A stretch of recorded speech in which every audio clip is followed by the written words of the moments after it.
Today, my family and I are here at the National Museum of the United States Air Force, and first up, we're going to tour the birthplace of the U.S. Air Force. That's coming up next.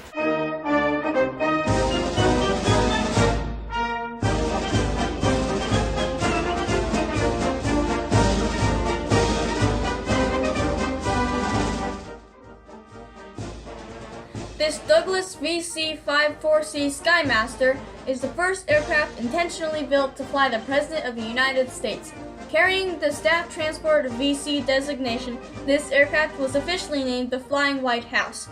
However, the aircraft became better known by its unofficial nickname, Sacred Cow, a reference to the high security surrounding the aircraft and its special status. The Sacred Cow carried President Roosevelt to the Yalta Conference in February 1945. This trip was Roosevelt's only flight aboard the aircraft before his untimely death in April 1945. Roosevelt's successor, Harry S. Truman, used the aircraft extensively during the first 27 months of his administration. On July 26, 1947, President Truman signed the National Security Act of 1947 on board the Sacred Cow. This act established the U.S. Air Force as an independent service, making the Sacred Cow the birthplace of the U.S. Air Force.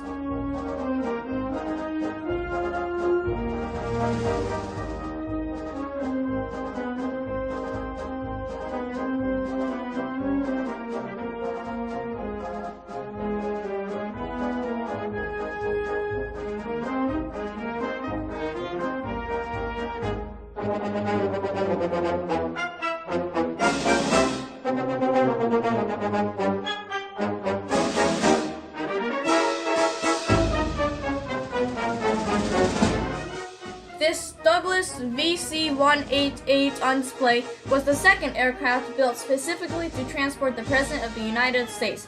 A military version of the Douglas DC-6 commercial airliner, it was used by President Harry S. Truman from 1947 to 1953. At the suggestion of the aircraft's pilot, President Truman named it the Independence in recognition of his hometown, Independence, Missouri. In 1947, U.S. Army Air Force officials ordered the 29th production DC-6 to be modified as a replacement for the aging VC-54C Sacred Cow presidential aircraft. Different from the standard DC-6 configuration, the Independence included an aft stateroom for the president and a main cabin which seated 24 passengers or 12 sleeper berths. The Independence was formally commissioned on July 4, 1947. One of the plane's most historic flights occurred in October 1950, when it carried President Truman to Wake Island to discuss the Korean War situation with General Douglas MacArthur.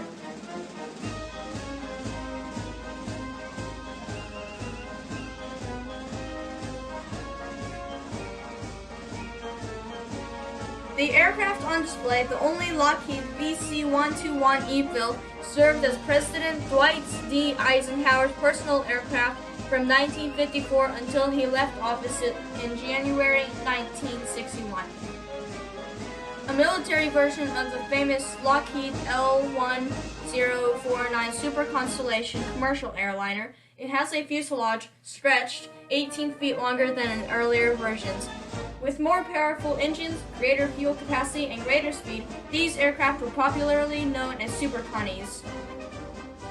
Eisenhower named this aircraft his third constellation, Columbine III, after the official state flower of Colorado in honor of his wife Mammy. The aircraft's most important mission took place in July 1955 when it flew Eisenhower and Secretary of State John Foster Dulles to Geneva, Switzerland for the first peacetime summit between the leaders of Western democracies and the Soviet leadership. Columbine III served as the president's official aircraft for 6 years. After President Eisenhower left office, the U.S. Air Force continued to use Columbine III as a VIP transport. The aircraft was retired from service in 1966 and flown to the museum for permanent display.